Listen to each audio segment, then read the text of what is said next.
આણંદ જિલ્લાના બોરસદ તાલુકાના કાલુ ગામમાં ગુજરાત વિધાનસભાના નાયબ દંડક રમણ સોલંકી દ્વારા જેટકોના 66 કેવી વીજળી લાઇનનું ભૂમિપૂજન કરવામાં આવ્યું હતું, જેથી આવનારા સમયમાં 11 ગામના લોકોને વીજળીને લગતી સમસ્યાનો સામનો કરવો નહીં પડે।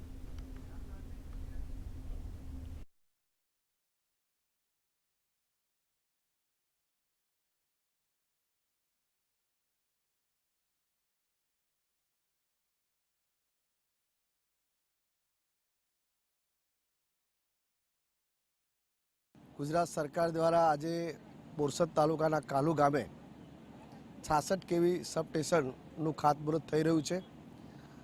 ગુજરાત સરકાર દ્વારા માનનીય ઉર્જા વિભાગ દ્વારા 12 કરોડ 50 લાખની જોગવાઈ આ કામ માટે કરવામાં આવેલી છે। આ ફીડર નવું તૈયાર થવાથી 13 ગામને સીધો આનો લાભ મળવાનો છે। વિશેષ કરીને આ એક કાંઠાગાળાના વિસ્તારો તો જ્યાં વર્ષોની ગુજરાત સરકાર સામે આ વિસ્તારની માગણી હતી કે પૂરતા વીજ લોડ સાથે બધાને વીજળી મળી રહે, સંતોષકારક વીજળી મળી રહે, એટલે માનનીય નાણામંત્રી અને ઉર્જામંત્રી કનુભાઈ દેસાઈ સાહેબે આ એક અમારી બધાની માગણીને ધ્યાનમાં લઈ અને આજે સબસ્ટેશન જ્યારે નવું મંજૂર થયું છે ત્યારે એનું ખાતમુહૂર્ત થઈ રહ્યું છે।